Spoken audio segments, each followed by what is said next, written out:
Karena ma'akraman nisa illa karim wa mahanahunna illa laim. Jadi suami yang mulia itu yang memuliakan istrinya gitu. Dan suami yang hina yang menghinakan istrinya. Itu Rasul mengatakan begitu. Jadi kalau kita ingin mengevaluasi sebagai suami apakah kita mulia, lihat aja sikap kita pada istri kita gitu. Kalau kita muliakan istri kita, kita jaga hati, jiwa, perasaannya, itu mulia berarti kan. Kalau sebaliknya kita menghinakan diri kita. Itu yang ketiga kata Rasul ketika ditanya sahabat, apa hak istri pada kita waktu Rasul? Beri makan apa yang kau makan, beri pakai apa yang kau pakai, dan jangan kau sakiti hati dan jiwanya gitu. Jangan kau jelek-jelekan lah, nggak boleh jelek-jelekan gitu ya, jelek-jelekan. Kemudian yang keempat, wala tadrib al-wajha gitu kan. Jangan kau pukul. Sebenarnya Islam itu sudah menjelaskan tidak boleh ada KDRT gitu di rumah tangga itu. Karena ada kata-kata wala tadrib al-wajha. Tapi nanti ada juga pukulan yang tadi ya, nanti di ayat ini nanti. Nanti kita akan jelaskan pukulannya bagaimana, pakai alat apa kan? Kesiwak. Tapi prinsip dasarnya kata Rasul, jangan kau sakiti istrimu baik hati, jiwa maupun fisiknya kan gitu sebenarnya. Ya, yang pertama itu waktu kobiha, yang kedua itu jangan kau ya pukul, terutama bagian wajah. Nah, itu dah pusat kebaikan. Jadi kalau wajah sudah disakiti itu hilang kebaikan itu ya. Maka untuk itulah wajah harus dijaga. Dan agama melarang seorang suami memukul istri, ya, terutama bagian wajah. Wala tadribil wajah disebutkan itu. Dan yang kelima kata Rasul, wala tahjurna ila fil bait. Jangan engkau tinggalkan istrimu kecuali di rumah kata gitu. Jadi ini sebenarnya pembagian tugas. Jadi kalau istri memang kalau misalkan ada istri yang bekerja nggak apa-apa, asal izin suami dan pekerjaannya itu tidak melanggar kodrat sebagai istri gitu. Kalau istri izin, suamiku aku pengen jadi pegulat nih dan petinju gitu. Gimana tuh Pak? Itu kan. Tapi kalau misalkan guru, perawat, mengabdi kepada negara, saya kira sah-sah saja ya. Asalkan itu tentu sesuai dengan kodrat wanita dan izin suami. Tetapi prinsip dasarnya, nah ini di dalam hadis tersebut, wala tahjurna illa fil bait gitu kan. Janganlah engkau ya tinggalkan istrimu di rumah. Ada pembagian tugas lah gitu. Kalau tadi saya menyampaikan laki-laki itu pemimpin, bukan berarti dia kan tidak boleh superior, nggak boleh juga dia bersikap juga lebih gitu kan, superior gitu maksudnya. Tapi itu kan fungsi saja sebenarnya. Kalau badan ini ada badan, tubuh kita ini ada kepala, ada dia, maka badannya itu ya wanita itu istri kita gitu maksudnya. Kepalanya kita sebagai suami. Dan masing-masing kan punya fungsi yang sama Pak. Nggak mungkin badan itu bisa ya hidup tanpa kepala gitu kan. Demikian pula nggak mungkin kepala doang tanpa satu terpisahkan. Itu analoginya. Ada pembagian tugas. Sama dengan tadi barangkali wanita, Rasul mengatakan ya artinya laki-laki itu memiliki kewajiban untuk mencari apa tadi? Ya, nafkah, memenuhi kebutuhan istri. Kalau istri tidak bekerja tidak berdosa. Bekerja ya nggak apa-apa ya. Asal izin suami. Karena kalau sengaja ya. Tapi kecuali kalau udah berusaha tidak ada ya itu lain lagi kan. Sengaja menyia-nyiakan juga nggak boleh. Sengaja menyia-nyiakan. Ya. Kafa biar masih isman ayudoya man yakutu. Kafa cukuplah bil mar'i seseorang itu isman berdosa an yudoya man yakutu yang menyia-nyiakan kewajiban yang harus dia tunaikan pada keluarganya. Ini Bapak rahimakumullah dua kewajiban secara umum suami sebutkan dalam Al-Quran, qawam dan anfaqu. Kemudian ya, menyikapi suami seperti ini, perempuan juga istri ada dua macam. Yang pertama ada yang sholihat, yang kedua ada nasyijat gitu kata dia. Yang nasyijat. Nah, istri yang sholihat itu Allah gambarkan yang memiliki dua kewajiban, ditunaikan kewajibannya. Yang pertama adalah qanitat, yang kedua hafizat. Itu surat itu ya An-Nisa ayat 34 nanti dia ya. fasolihatu qanitatun hafizatul lil ghaibi bima hafizallah. Di menyikapi suami yang tadi itu, yang sudah melaksanakan ya, tadi sebagai fungsi-fungsinya itu, seorang istri ada dua tipologinya. Yang pertama istri yang solihat, yang kedua yang nasyizah. Apa? Nasyizah, yang musyud itu kan, yang musyud itu. Nah, yang solihat itu digambarkan dengan dua karakter oleh Allah dalam Al-Quran. Sama dengan suami dua karakter tadi itu sebagai kewajiban. Apa karakter istri yang solihat yang pertama? Adalah qanitat, apa? Taat, patuh. Nah, itu. Taat kepada Allah. Ya, taat kepada Allah, patuh kepada Allah, tunduk kepada Allah, pada agama dan kepada suami. Selama tentu perintah suami itu tidak bertentangan dengan perintah agama gitu. Jadi kalau seorang istri tidak boleh tuh ya, ketika disuruh untuk sholat menolak ya. Disuruh untuk berbuat baik lah ya, mendidik anak dan sebagainya, udah lama di rumah saja kan udah cukup ya, kita fokus ya itu. Nah gitu kan, nah, itu kan perintah yang baik supaya bisa lalu dan sebagainya gitu. Dan lain sebagainya. Jadi dengan demikian Bapak Ibu sekalian, maka qanitat itu adalah karakter pertama seorang istri yang soleh, taat kepada Allah, tunduk kepada Allah, dan taat pada suami selama perintah suami tidak bertentangan dengan perintah agama. Kalau suaminya ya, nyuruh istrinya beli nomor togel, ya boleh itu ditolak karena nggak ada togel. Atau suruh beli minuman keras ya, ma tolong dong beliin bir bintang ya, itu boleh ditolak gitu. Atau beli apa itu ya yang dilarang oleh agama itu. Atau ketika ya apalah permintaan ketika memang Allah melarang, nah, itu tidak boleh. Nah, karena ketaatan seorang istri kepada suami itu bersyarat. Apa syaratnya? Selama tidak bertentangan dengan perintah Allah dan Rasulnya gitu ya. Jadi itu yang pertama, karakter istri yang soleh itu dalam Al-Quran yang menunaikan kewajibannya. Apa kewajibannya? Qanitat tadi, taat kepada Allah dan kepada suami. Yang kedua hafizat ya, memelihara diri, terutama ketika suaminya tidak ada di depan dia gitu kan ya, di rumah dia suaminya kerja kan gitu kan, dipelihara dirinya dan harta ya, memelihara diri, memelihara kehormatan ya keluarga dan harta suami. Itu juga bagian daripada kewajiban seorang istri dan menjadi indikator itu karakter istri yang soleh. Kalau sebut dalam Al-Quran itu kan fasolihatu qanitatun hafizatul lil ghaibi bima hafizallah. Jadi perempuan-perempuan yang soleh itu yang taat kepada Allah, taat kepada suami, dan menjaga diri, kehormatan, menjaga harta suami, sebagaimana Allah menjaga mereka. Nah nanti Rasulullah dikuatkan dengan sebuah hadis yang berbunyi khairun nisa'i, sebaik-baik wanita adalah kata Rasul, man idza ra'aitaha saratka. Kalau engkau melihat dia menyenangkan, artinya ya tidak pernah nyebelin ke kasar laki gitu. Nah, jadi selalu enak lah gitu ya, daripada selalu membuat sejuk hati suami. Itu begitu kata Rasul ya, Rasul mengatakan begitu, bukan kata saya. Saya memakan ya, ini Rasul menyampaikan jadi hadis ya. Jadi kadang malu juga dia udah senior semua.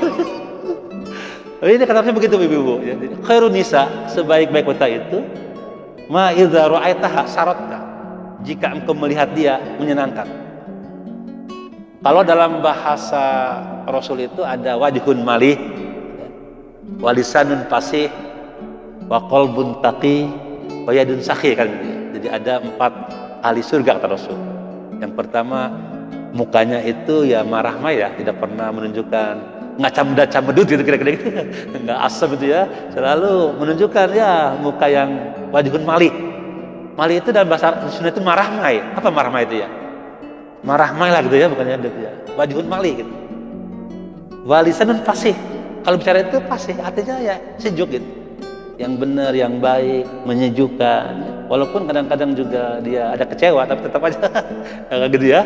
Ya dikomunikasikan bahasa yang baik, sesuai dengan timing dan sebagainya. Saya kira itu wajib fasih. Wa qalbun taqi, dan juga hatinya juga bersih. Tidak dendam, tidak cepat tidak egois ya. Dan itu tidak bosanan ya. Tidak juga ria, nggak ikhlas. Itu kan hati kan jembar, hatinya bersih, mulutnya kalau ngomong juga mengenakan di antara suami ya, mukanya juga selalu membuat teduh ya, membuat sejuk lah. Begitu Rasul mengatakan. Nah, wa'idun sakhi, dan dia peduli dalam hidup, tidak memikirkan diri sendiri, suka berbagi. Jadi Rasul dikatakan bahwa istri yang baik itu, kata Rasul, adalah yang membuat tenang suami gitu. Kalau dilihat, kalau dia ada di dekatnya. Yang pertama. Yang kedua, kata Rasul, wa idza amartaha atau atka. Jika dia engkau perintahkan, dia patuh kepadamu. Tentu perintah yang baik tadi ya, yang sesuai dengan tuntunan bulan Rasul. Bukan untuk maksiat perintahnya, tapi taat kepada suami. Itulah kewajiban istri tadi sesuai dengan Al-Quran dan hadis. Dan yang ketiga kata Rasul, wa idza ghibta anha hafizatha fi nafsiha wa malika. Jika engkau berada di luar dia, di belakang dia, maka istrimu itu menjaga dirinya ya, menjaga kehormatannya dan juga menjaga hartamu. Itu Rasul mengatakan, menguatkan. Ini hadis berkorelasi, menguatkan ayat tadi. An-Nisa ayat berapa? 34. Ya, sebagai ya bagaimana seorang istri menyikapi suami itu ada dua kan tadi kan, dua tipologi.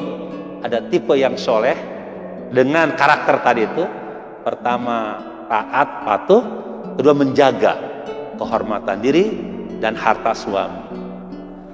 Nah, tapi ada juga istri yang nusyud. Nah ini, apa itu nusyud?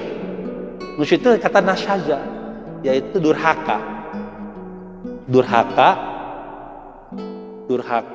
maksiat. Jadi kata nasyijat artinya asyat, mumaridat. Itu ya.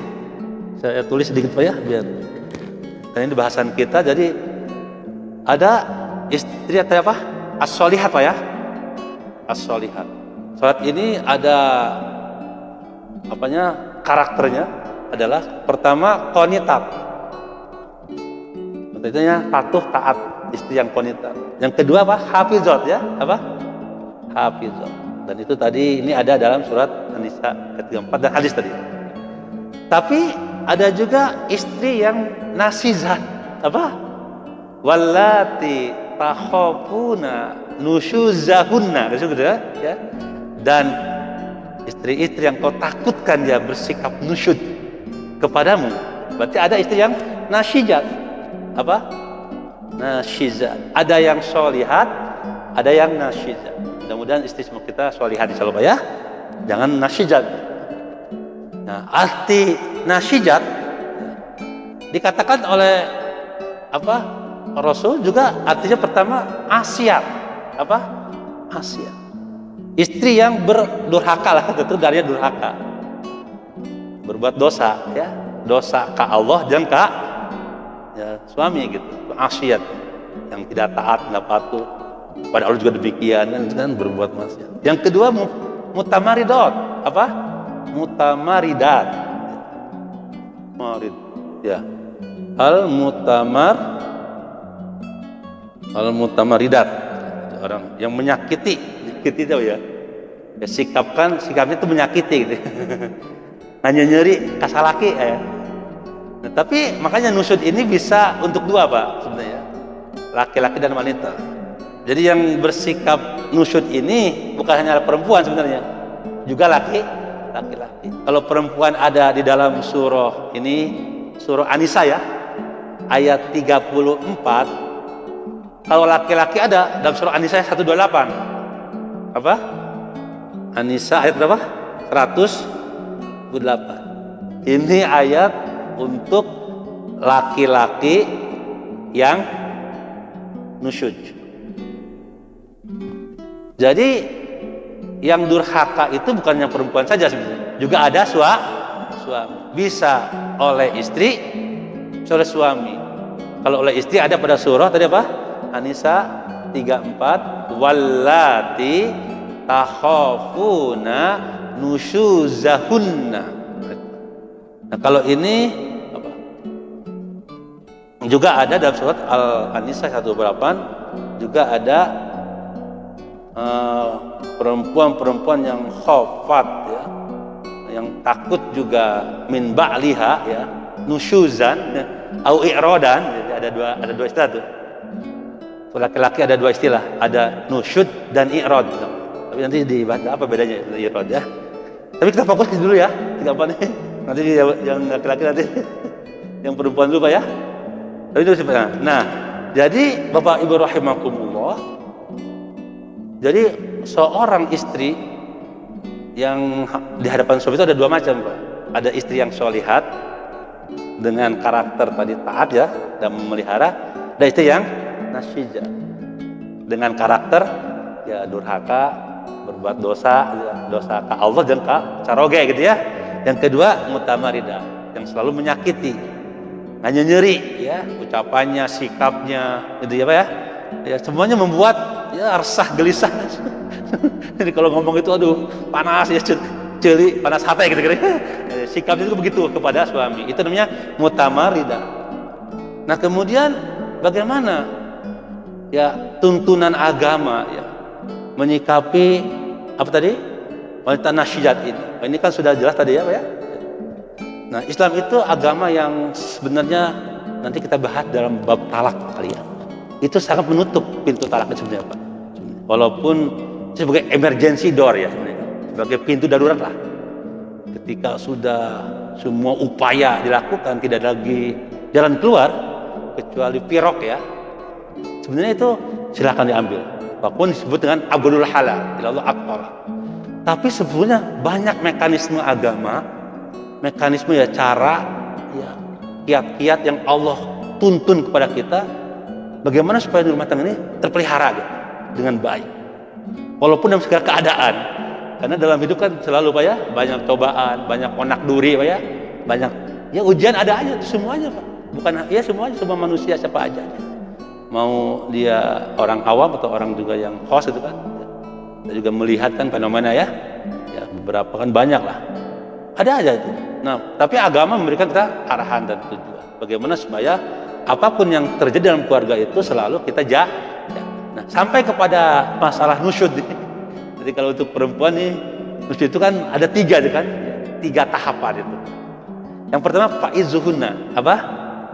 Fa'izuhunna. Jadi kalau ada istri yang nusyud, nggak boleh diceraikan langsung, nggak boleh ditalak. Oh, doraka, nggak sebagai talak ya, nggak boleh. Harus pertama apa? Langkahnya fa'izuhunna, al-izoh. Ini al-izoh itu apa Pak? Nasihat, dibimbing, dibina. Jadi saya kira harus terus menerus, ya, tidak mesti sekali aja gitu kan. Nah kalau sudah tidak bisa dibina, dibimbing, nasihati, diarahkan, ya dan lain sebagainya, baru yang kedua apa? Wahjuruhunna fil madoji, al-hijrah minal madoji, artinya pisah ranjang. Ranjang. Boleh nggak satu ranjang tapi paji ingji gitu? Ada pertanyaan begitu ya. Dan hiji kamar aja. Kumah bisa ranjang. Dua kamar deh. Boleh nggak satu kamar tapi tidurnya patogeng-tong. Nah itu. Pokoknya itu dia pisah ranjang, tidak melakukan persetubuhan ya. Dalam rangka untuk tadi itu. Saya kira semuanya ini dilakukan untuk supaya kembali kepada kehidupan yang bertangga yang normal. Karena tadi itu Allah menutup sebenarnya dan agama menutup supaya tidak terjadi perpisahan. Maka dibuatlah beberapa opsi tahapan-tahapan kiat-kiat. Sampai perempuan yang nusyud pun ya, yang pertama ada nasihat. Kalau tidak bisa hijrah apanya? Kisah ranjang. Nah, baru kalau nggak bisa juga nasihatin ranjang, fadribuhunna. Apa? Fadribuhunna. Nah, dorbu. Seakan bertentangan tadi. Kok tadi dilarang memukul itu? Kok sekarang ada? Nah, ini saya kira memukul untuk mendidik, li ta'dib apa? Li ta'dib itu untuk mendidik, untuk kebaikan, kemaslahatan. Itu ada aturannya, Pak. Jadi kata Rasul itu, pukullah istrimu pertama yang tidak menyakitkan, tidak membahayakan. Maka dicontohkan misalkan dengan apa tuh? Untuk siwak. Ada siwak, Pak. Untuk panjang. Pakai siwak. Atau pakai besi, Pak. Siwak. Yang pertama kan. Yang kedua, makanya tidak boleh pakai saut, nggak boleh. Tidak boleh pakai saut, pecut nggak boleh, Pak. Dan aso, apa aso itu? Aso itu ya apanya? Nah, semacam bambu ya, bambu kayu kan nggak boleh. Ya disebutkan dengan apa tadi? Dengan ini siwak itu ya. Yang kedua, tidak membahayakan. Guru mubarih namanya, Pak. Guru mubarih, tidak membahayakan. Itu untuk mendidik. Ini bagi wanita yang sudah dilakukan nasihat dan pisah ranjang. Itu ada gitu. Jadi apa? Pukullah istrimu pada banyak dagingnya dan tidak menyakitkan. Mana di mana bagian? Ini dia padanya. Tidak boleh pada bagian muka, nggak boleh kan? Pada bagian yang menyakitkan nggak boleh, akan membahayakan. Ini beberapa ketentuan. Kalaupun harus terpaksa ada adorbu. Nah kemudian Bapak rahimakumullah, 3 ini dilakukan di dalam rangka menghadapi apa? Anak syijat, ya, istri yang nusyud. Ya, nah kalau sudah 3 ini ya, dilakukan masih juga nusyud, ya, biasanya masuk ke syikok kan? Nah, itu syikok namanya. Baca ayat 35-nya itu. Syikok. Terjadi apa? Perselisihan yang tajam berarti kan? Udah susah nih, ya, udah susah ini. Nasihatin temempan, pisah ranjang oge temempan, ditengge make spido oge malah ngalawan kan? Nah gitu. Kumaya, berarti itu jatuh syikok. Nah maka opsi yang keempat, kirimlah hakim, juru damai maksudnya. Juru damai dari kedua belah pihak. Jadi kalau terjadi syikok itu dia perselisihan yang sudah tajam Pak nih. Perselisihan ya, khilaf ya antara suami istri, perselisihan yang sudah tajam, maka ya jalan keluarnya kata Allah, kirim hakaman min ahlihi fab'atsu hakaman min ahlihi wa hakaman min ahliha. Juru damai, hakam itu juru damai Pak ya, dari keluarga lelaki dan keluarga wanita. Nah ini ya ayat berapa tadi? 34 dan 32. Tadi tentang hak dan kewajiban.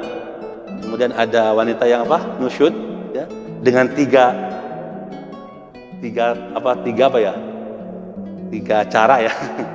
Nasihat, pisah ranjang dan buka. Nah, kalau terjadi juga tidak mempan, maka terjadi syikok ya.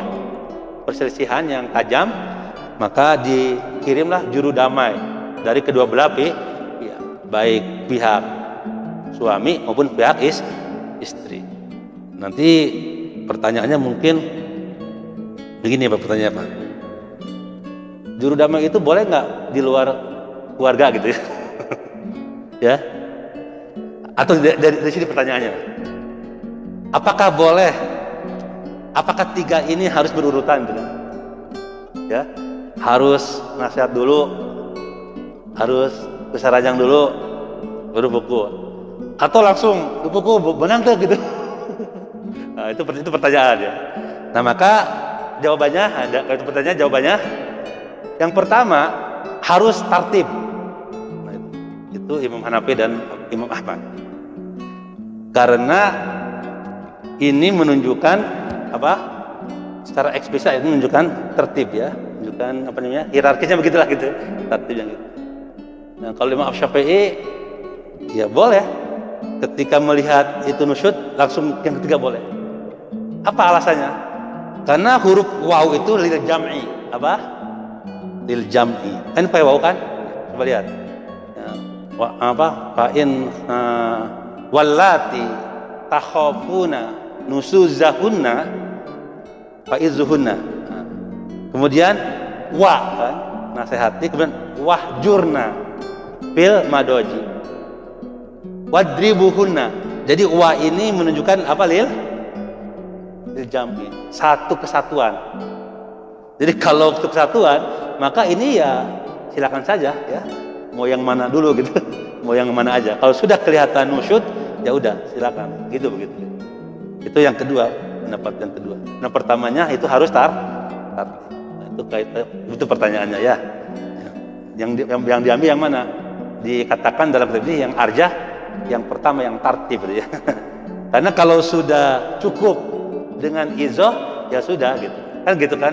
Fa in ata'nakum gitu nanti bahasnya. Kalau sudah istrimu itu taat, maka tidak boleh kita ya melakukan perbuatan yang di luar, yang mencari alasan ya, mengadang-adang. Itu pasti menunjukkan tartib. Kalau pertanyaannya tadi apa Pak? Apakah boleh juru damai itu dari luar keluarga? Ya. Nah, itu juga ya, dua pendapat juga. Yang pertama, juru damai dari keluarga itu wajib sifatnya. Karena ayatnya jelas. Ya. Fab'atsu hakaman min ahlihi wa min ahliha. Yang pendapat yang kedua, boleh saja dari luar apa? Dari luar apa tadi? Dari luar keluarga. Karena ayatnya apa? In aroda islahan yuwaffiqillahu. Nah, itu ayat itu. Intinya kalau dua orang juru damai ini di luar keluarga pun dia memang ada spiritnya adalah mendamaikan. Tidak ada kezoliman, tidak ada juga apa namanya? Ya, apanya? Niat untuk ya semuanya untuk mendamaikan, ya saya kira boleh gitu. Kata itu boleh gitu kan, boleh. Karena intinya orang itu memahami tentang inti daripada ya jalan keluar itu gitu. Itu saya kira itu pertanyaan di situ ikhtilafnya Pak, ada pertanyaan. Tapi itu saya kira garis besarnya. Nah, kalau saya baca ya itu ada di sini juga ada di sini. Pak dibaca, Pak. Mau Pak baca Pak ya? Dikit lah ya. Al-hukmu tsani. Hal hadzal uqubat masyru'atun ala tartib kan dia? Apakah sanksi ini harus tertib seperti itu? Qala jama'atun min ahli ilmi innaha ala tartib.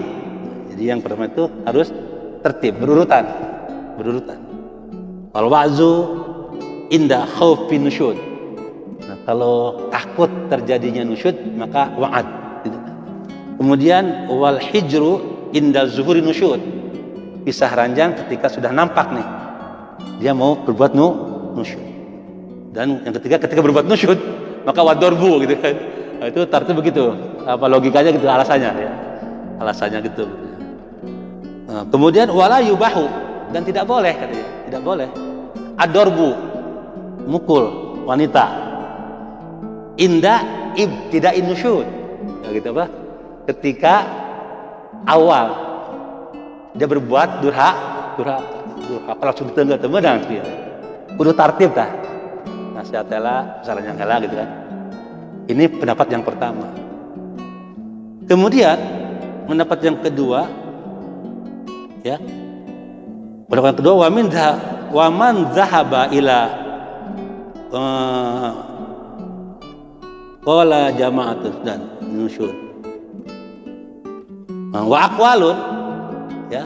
Qala sini wa man zahaba ila wujubi tartib yara an-najru lafzi ya dulu ala tartib. Wal ayah waradat ala sabili tadaruj ya minal dhaif ilal quwa. Jadi diperkuat. Jadi pendapat yang menyatakan harus tartib itu menunjukkan bahwa memang ayat itu menunjukkan tadarud, gradualitas Pak. Dari yang dhaif ya, dari sanksi yang lemah pada sanksi yang berat wa ila aqwa dan lebih berat itu. Nasihat ya. Kemudian pisah ranjang berat. Dan lebih berat lagi pukul gitu. Jadi ini menguatkan bahwa itu alasannya kenapa harus tartib. Selain ayatnya juga ya yang menunjukkan tartib. Bapak sekalian, kemudian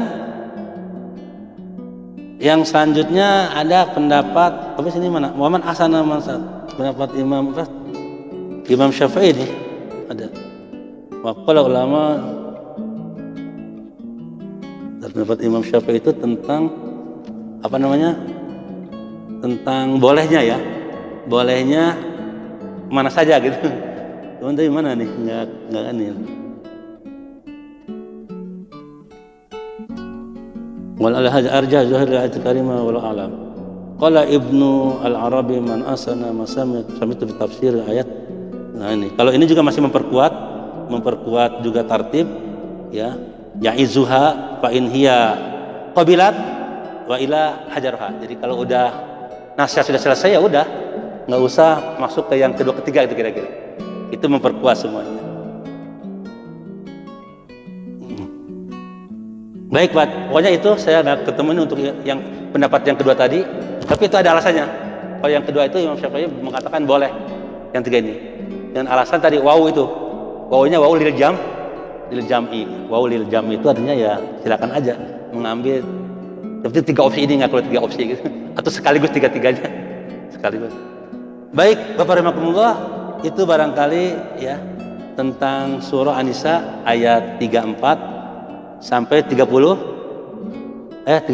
ya. Coba saya bacakan lagi nih tentang hakam ya. Halil hakamaini ayyufariqo. Ini belum dijelaskan. Apakah juru damai itu punya hak untuk memutuskan ya? Memutuskan hubungan itu atau tidak? Itu ya, yang pertama ya tidak, karena dia hanya diberi amanat untuk sebagai juru damai saja.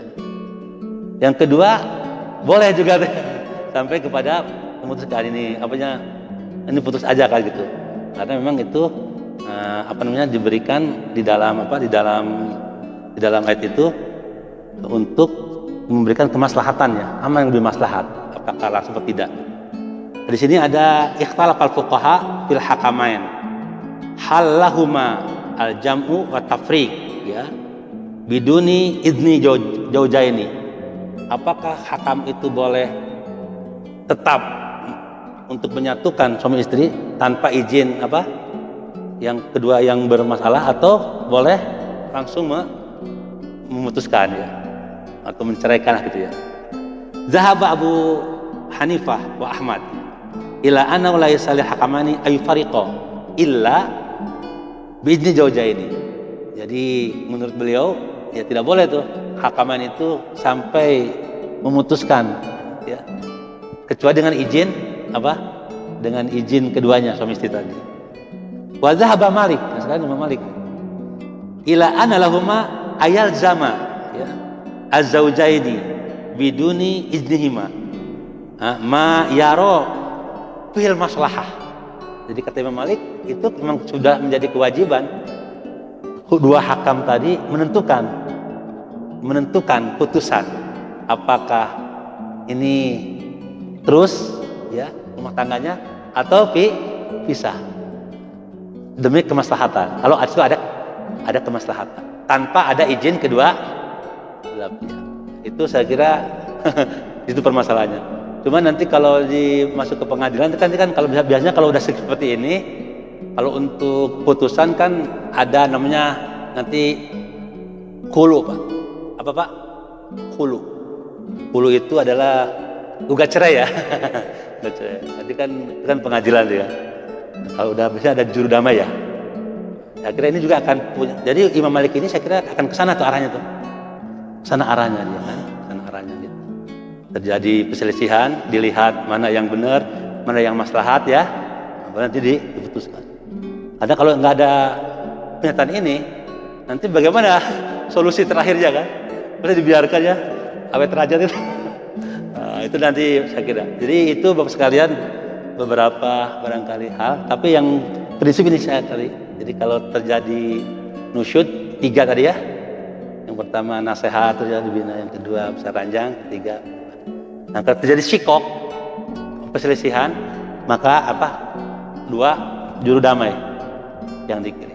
Adapun masalah tadi itu masalah khilafnya, nggak usah diperpanjang lah itu. Yang penting kita punya punya patokannya aja gitu. Tapi kalau mau diperpanjang pun ya dibaca aja, ya.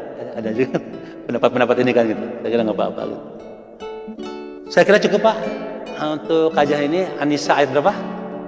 ayat 34 dan 35 ya, tentang nusyud dan syikok Pak ya.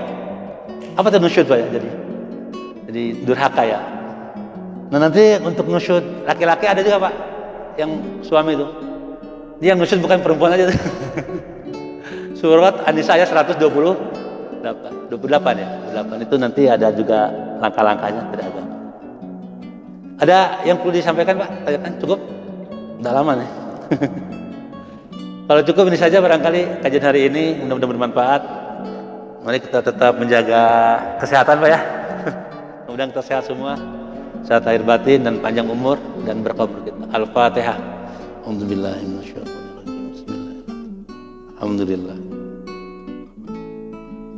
Iya kan. Siratal ladzina. Allah manfa'na bima 'allamtana wa 'allimna ma yanfa'una warzuqna uluman tanfa'una. Allahumma inna na'udzubika minal baras wal jujam wal junun wa min syai'il asqam. Rabbana atina fid dunya hasanah wa fil akhirati wa qina adzabannar. Walhamdulillahirabbil alamin.